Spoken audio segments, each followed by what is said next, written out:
जी भैया जी, हो गया। ठीक है, तो भैया आप शुरू से ना एक बार पढ़ लीजिए, एक बार, इससे वो भी रिकॉर्ड हो जाएगा, है ना। ठीक ठीक है। इत्थम यथा तौ विभूति रभूत जिनेन्द्र धर्मोपदेशन विधौ न तथा परस्य यादृक् प्रभा दिनकृताः प्रहतान्धकारा तादृक् कुतो ग्रहगणस्य विकासिनोपि। आइए उच्चारण करते हैं। इत्थं यथा तौ विभूतिरभूज्जिनेन्द्र धर्मोपदेशन विधौ न तथा परस्य यादृक् प्रभा दिनकृताः प्रहतान्धकारा तादृक् कुतो ग्रहगणस्य विकासिनोपि। एक बार और फिर आप लोग से करवाएंगे। इत्थं यथा तौ विभूतिरभूज्जिनेन्द्र धर्मोपदेशन विधौ न तथा परस्य यादृक् प्रभा दिनकृताः प्रहतान्धकारा तादृक् कुतो ग्रहगणस्य विकासिनोपि। आइए अब हाथ उठाइए जो उच्चारण करना चाहते हैं।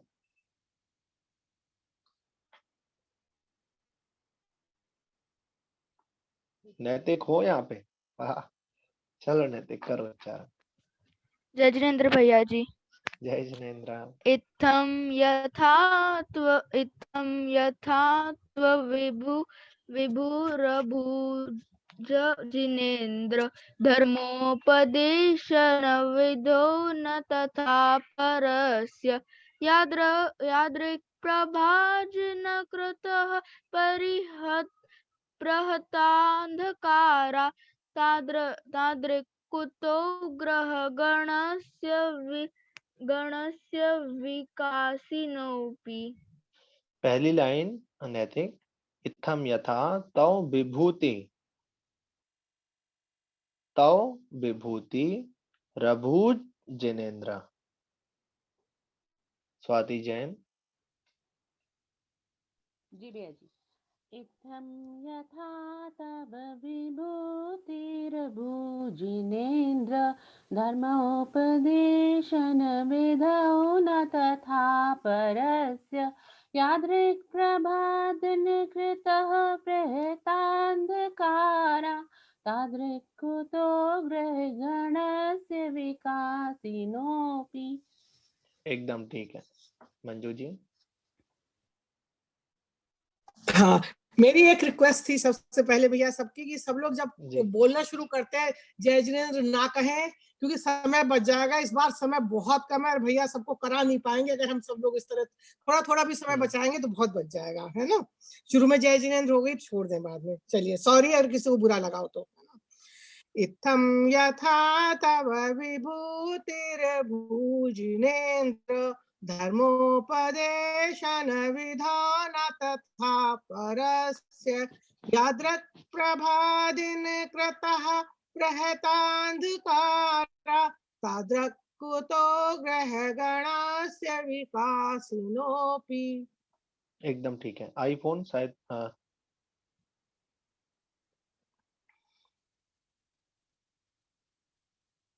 आईफोन नाम से कौन है? जी सोनाली भैया, सोनाली शाह हूँ मैं।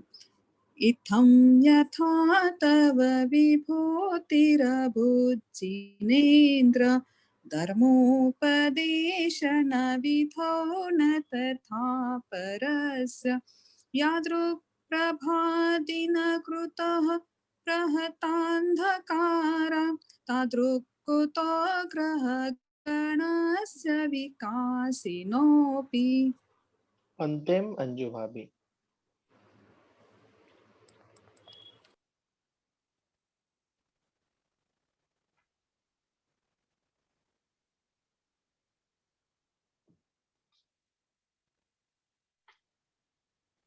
संजू भाभी पाटनी।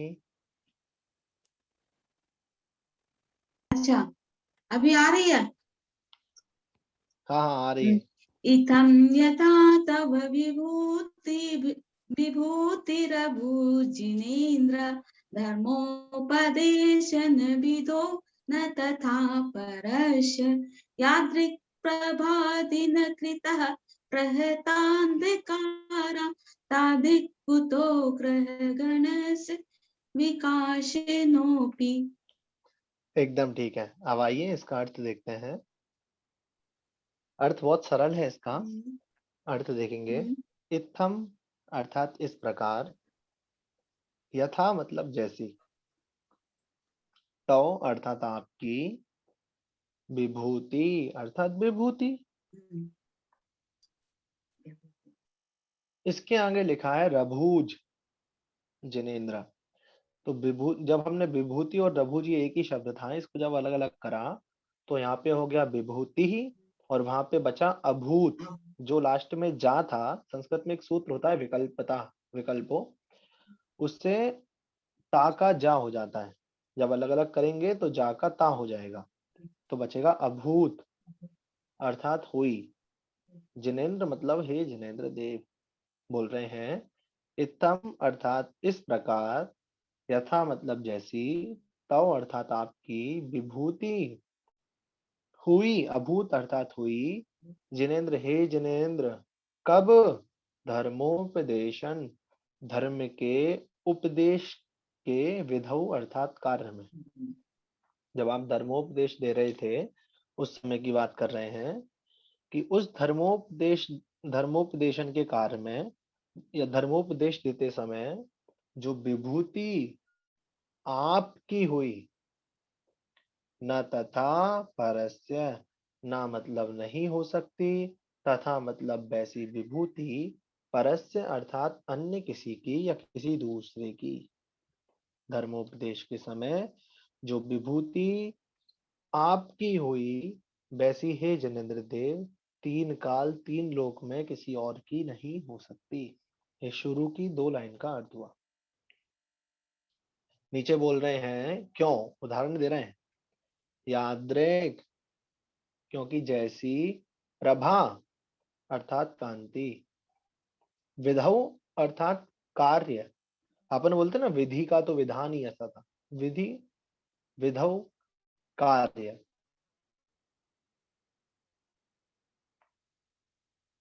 धर्मोपदेशन विधौ, धर्मोपदेश के कार्य में, ये उसका अर्थ निकलेगा। आइए नीचे की लाइन। यादृक प्रभा, यादृक मतलब जैसे, जैसी, प्रभा अर्थात प्रभा, कांति, दिनकृता अर्थात सूर्य की होती है। कैसी होती है?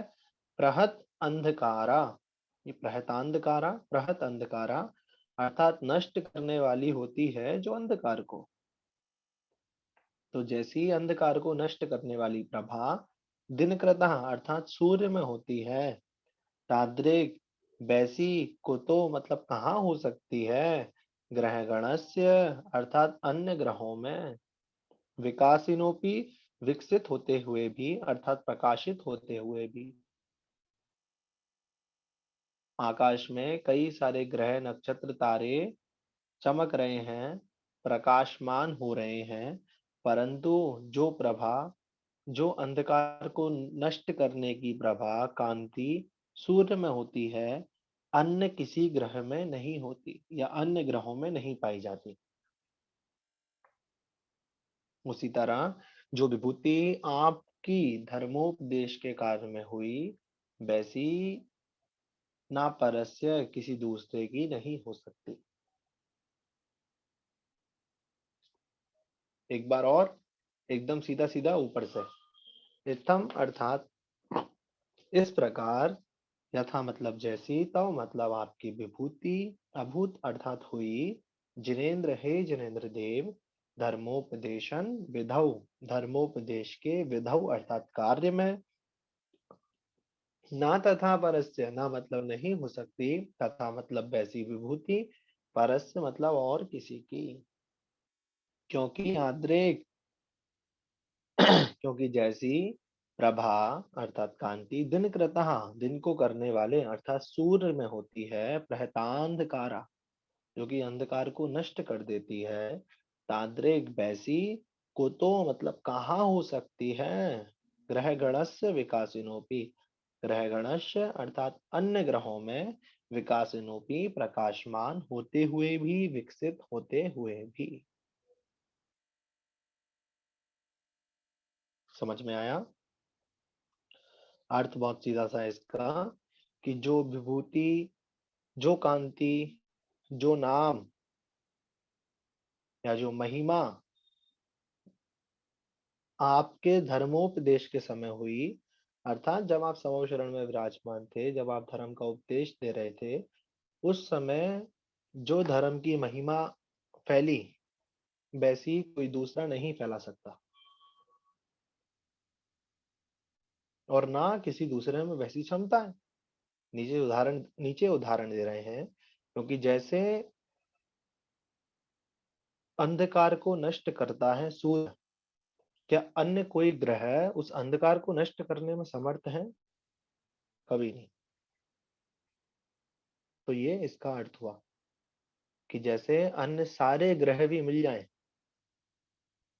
तो भी अंधकार नष्ट नहीं होता, उसी प्रकार अन्य कोई भी व्यक्ति हो, वो आपके जैसी महिमा या धर्म का प्रचार नहीं कर सकता। धर्म की प्रभावना जो तीर्थंकर के समय हुई, जो तीर्थंकर ने करी, वैसा कोई दूसरा करने में समर्थ नहीं है। ठीक है, कुछ पूछना इसमें? अर्थ बहुत सरल है इसका।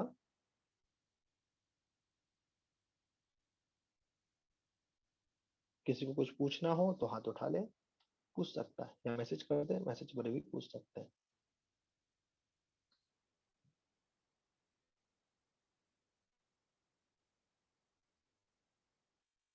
आ गया समझ में? आगे चले। चलो, अर्थ बताएगा कोई भी एक, जिसका पहले हाथ उठेगा वही।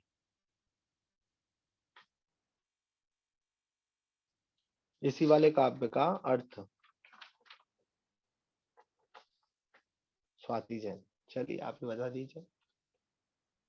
जी भैया जी। इस प्रकार धर्म उपदेश के कार्य में जैसी विभूति हे जिनेन्द्र देव आपकी हुई, वैसी विभूति अन्य किसी की नहीं हो सकती। जैसी अंधकार को नष्ट करने वाली कांति सूर्य की होती है, वैसी अन्य ग्रहों में नहीं पाई जाती। ठीक है, यहाँ क्षमता की बात चल रही है कि किसमें कितना सामर्थ्य है, तो सीधी सी बात है, वो तो तीर्थंकर है। एक और बात, हम सभी को पता है नरक, सातवें नरक कौन जा सकता है? सातवें नरक तक जाने में भी क्षमता चाहिए। आज का कोई व्यक्ति अगर ये सोचे भी ना कि मुझे नरक में जाना है, सातवें नरक में जाना है, या किसी से अपन बोले भी कि तुम सातवें नरक में जाओगे, इतना पाप करते हो, तो उससे बोलना नहीं जा पाएंगे। क्यों? क्योंकि हम इतना पाप नहीं कर सकते कि हम सातवें नरक तक चले जाएं। सातवें नरक में जाने के लिए भी वज्र रसव नाराज सहन होना आवश्यक है। मतलब कहने का तात्पर्य है कि वही व्यक्ति इतना पुण्य कर सकता है कि मोक्ष जा सके, और वही व्यक्ति इतने पाप कर सकता है कि सातवें नरक जा सके। जिसमें मोक्ष जाने की शक्ति नहीं है, उसमें सातवें नरक तक जाने की भी शक्ति नहीं है। ये नियम है। दूसरी एक और चीज याद आ गई, इसमें ग्रहों की क्योंकि आई है, ग्रह गणस्य, तो प्रश्न हमारा यह है, ग्रह कितने होते हैं? आजकल कई सारे लोग नवग्रह से परेशान होते हैं, पर प्रश्न ये है कि ग्रह कितने होते हैं। आप अपना अनम्यूट भी कर सकते हो फोन, और बोल भी सकते हो, जल्दी से कोई उत्तर देना चाहे तो। 8 8 बोल रहा है, कोई 12। मेरा प्रश्न है जैन दर्शन के अनुसार। मतलब जो लोग खासकर बोलते हैं ना नवग्रह से परेशान है, तो ये प्रश्न मुख्य रूप से तो इसलिए करा गया है कि भाई ग्रह 9 होते ही नहीं है। पहली बात तो ये, तो कितने होते हैं? जैन दर्शन में कितने ग्रह बताए हैं? उत्तर मिलेगा जैन दर्शन में 88 ग्रह बताए हैं। कितने? 88। ठीक है, इसलिए जो नवग्रह आदि की बातें हैं ना, ये जैन दर्शन से मेल नहीं खाती। ये तो अभी अभी की सब परिपाटी शुरू हो गई है कि सब नवग्रह और सब ये और सब हो। बाकी जैन दर्शन में तो 88 ग्रह कहे हैं, और व्यक्ति परेशान सिर्फ एक ही ग्रह से होता है, इसका नाम है परिग्रह, जो कहीं आकाश बादल में नहीं होता, जो उसके पास होता है। तो 88 ग्रह से कभी परेशान नहीं होता व्यक्ति। व्यक्ति परेशान सिर्फ अपने, जो उसका विशेष एक 81वां ग्रह है ना, हाँ 89वां ग्रह है ना, परिग्रह, उससे परेशान होता है। वो नहीं होता तो परेशान भी नहीं होते। आइए आगे चलते हैं 38वें नंबर के काम पर।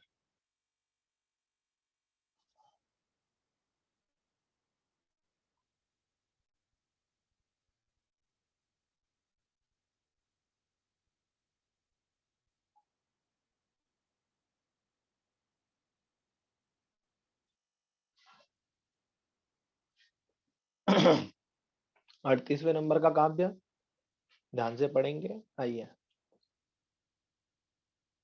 इसमें पहला शब्द है जिसमें अधिकतर लोग गलत उच्चारण करते हैं। कोई बोलता है इश्चोतन, कोई बोलता है कुछ, कोई बोलता है कुछ। इसका सही उच्चारण तो होता है श्चोतन। क्या होता है? श्चोतन। अगर आधा शाह बोलने में नहीं आता तो आप च्योतन भी बोल सकते हो। हल्की सी सीटी मारो और च्योतन, धीरे धीरे ठीक हो जाएगा। इश्चोतन मत बोला करो पर, या शचोतन भी मत बोला करो। उच्चारण होगा च्योतन, और अगर सही बोलते हो तो च्योतन। आइए उच्चारण करते हैं। म्यूट कर लीजिए, किसका म्यूट हो गया? च्योतन, मदाविल, विलोल, कपोल, मूल। च्योतन, मदाविल, विलोल, कपोल, मूल। मतलब, ध्यान से सुनना, मतलब, मत नहीं, मतलब। आगे भा है तो ऐसा समझना कि वो दो भा है, आधा भा इस तरफ भी आएगा। मतलब भ्रमद, भ्रमर, नाद, विवृद्ध कोपम।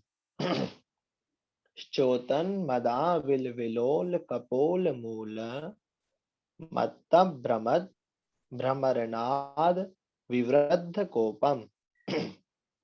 एरावताव, मिभ मुद्दत, मापतंतम। एरावताव, मिव मुद्दत, मापतंतम। दृष्ट्वा भयं भवति नो भवदाश्रितानां। दृष्ट्वा भयं भवति नो भवदाश्रितानां। आइए उच्चारण करेंगे। च्योतन, मदाविल, विलोल, कपोल, मूल। मत भ्रमत, भ्रमरनाद, विवृद्ध कोपम। एरावताभ, मिभ मुद्दत, मापतंतम। दृष्ट्वा भयं भवति नो भवदाश्रितानां।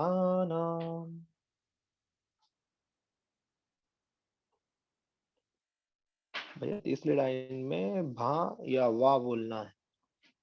तीसरी लाइन में एरावताभ, मिभ मुद्दत। एरावताभ, एरावताभ, मिभ मुद्दत, मापतंतम। ऐसा एक बार और। च्योतन, मदाविल, विलोल, कपोल, मूल। मत भ्रमत, भ्रमरनाद विवृद्ध कोपम ऐरावताभमिव मुद्धतमापतन्तं दृष्ट्वा भयं भवति नो बहुदाश्रितानाम्।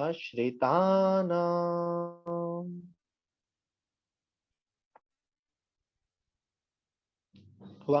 आइए उच्चारण कीजिए, कौन करेगा?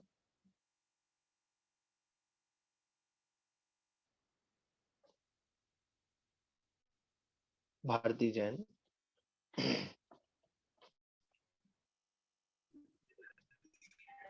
जय जिनेन्द्र भैया जी। जी हेलो जय उच्चारण जिनेन्द्र भैया कीजिए। जी, आवाज जय आ रही है? जिनेन्द्र। अच्छा हाँ। हाँ हाँ आ रही है। सच्युतन्मदाविल विलोल कपोल मूल मत्त भ्रमरनाद बृहद् कोपम ऐरावताविमुद्यते मापतन्तं दृष्ट्वा भयं भवति नो भवदाश्रितानाम्। जैसा कि बताया था, पहला शब्द लगभग सभी का गलत होता है, तो च्योतन या च्योतन अकेले बोलिए। फिर दूसरी लाइन में सेकंड लास्ट वर्ड था विवृद्ध, विवृद्ध, विवृद्ध। और तीसरी लाइन में पहला वर्ड ऐरा नहीं, एरावताव, एरावताव। सम्यक जैन उच्चारण कीजिए।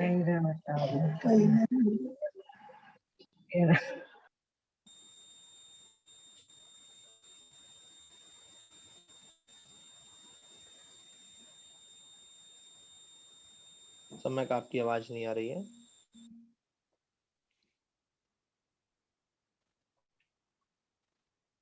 आईफोन उच्चारण कीजिए। श्योतन्मदाविल विलोलकपोलमूल मत्तभ्रमद् भ्रमरनाद विवृद्धकोपम् ऐरावताभमिभमुद्धतमापतन्तं दृष्ट्वा भयं भवति नो भवदाश्रितानाम्। बहुत अच्छा। पहली लाइन में पहला शब्द च्योतन, च्योतन अकेले शुरू में अभ्यास के लिए चा से शुरू कीजिए। पहला शब्द जो आधा शाह है उसको हटा दीजिए आप लोग। उच्चारण के लिए आधे चा से शुरू कीजिए। च्योतन बोलिए पहले, च्योतन, च्योतन, च्योतन। फिर धीरे धीरे आधा शाह का उच्चारण च्योतन, च्योतन, च्योतन। फिर आ जाएगा च्योतन्मदा विल विलोल कपोल मूल, ऐसा। ठीक है, आइए इसका अर्थ देखेंगे। च्योतन, ध्यान से सुनना अर्थ इसका। च्योतन अर्थात झरते हुए,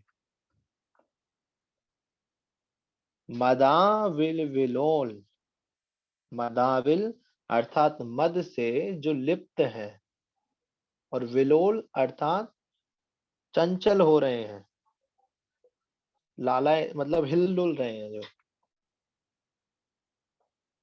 च्योतन अर्थात झरते हुए, मदाविल अर्थात मद से मलिन या मद से युक्त, विलोल अर्थात चंचल, कपोल मूल, कपोल मूल अर्थात सर का ऊपरी भाग, सर समझ लीजिए।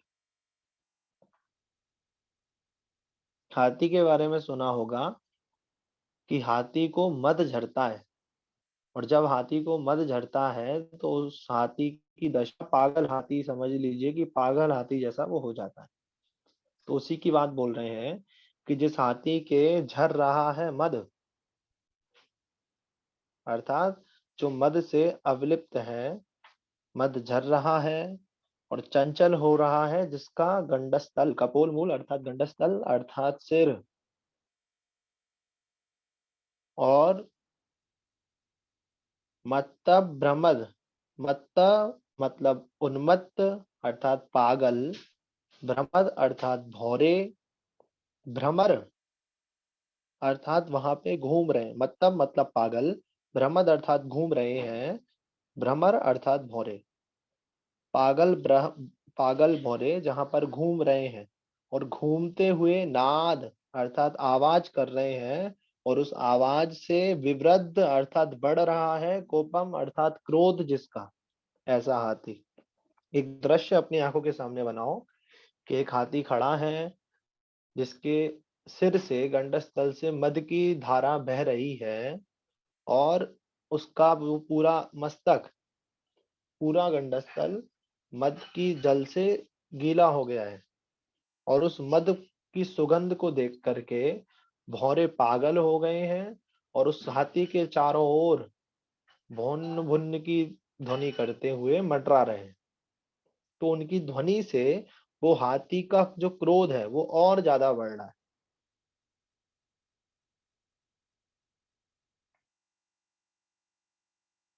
ठीक है, मतलब ये अभी तक हाथी का ही चल रहा है सब कुछ, अभी आगे की तीसरी लाइन में भी हाथी का ही आएगा सब।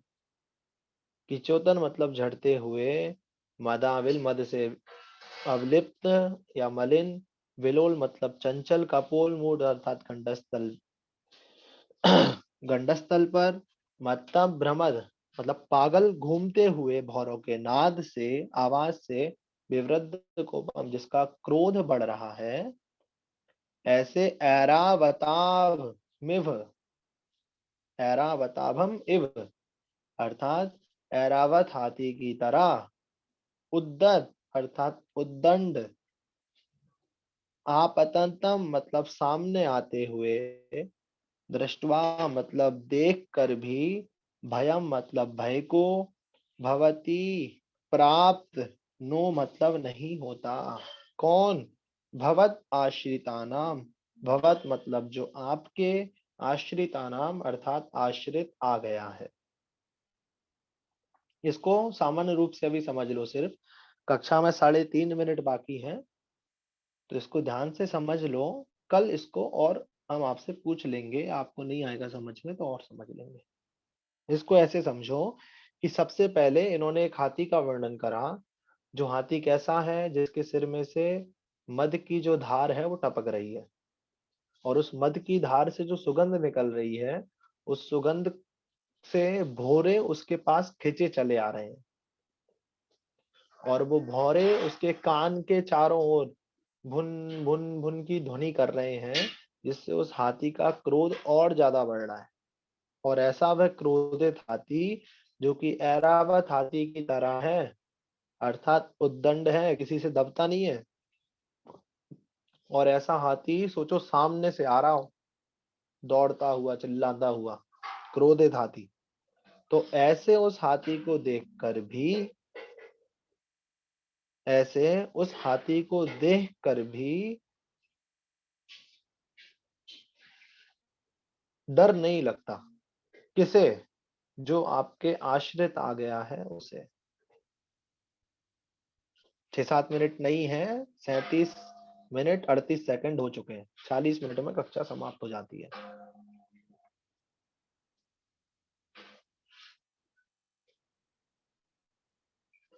ठीक है,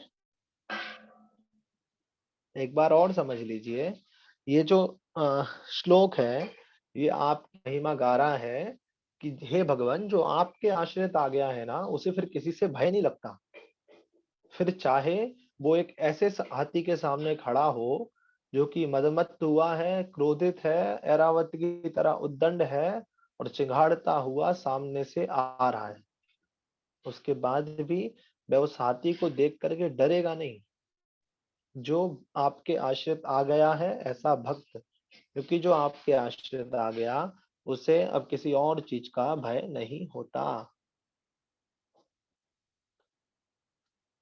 ये इस काव्य में बताया गया है कि हे भगवान, आप सारे भयों का अपने आप नाश कर देते हो, और जो आपकी शरण में आ जाए उसे भी किसी का भय नहीं रहता।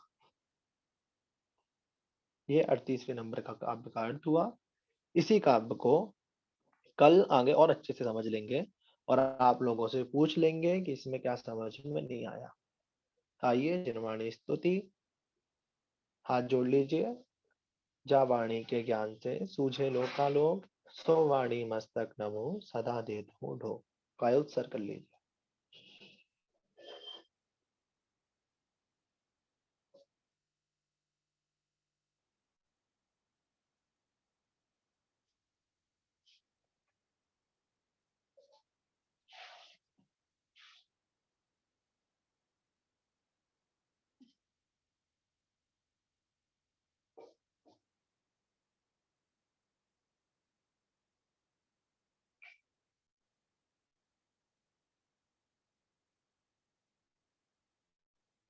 जय बोलिए 24 तीर्थंकर भगवान की जय। संत शिरोमणि आचार्य श्री विद्यासागर जी महाराज की जय। सभी को जय जिनेन्द्र। समय भी हो गया। जय जैन भैया।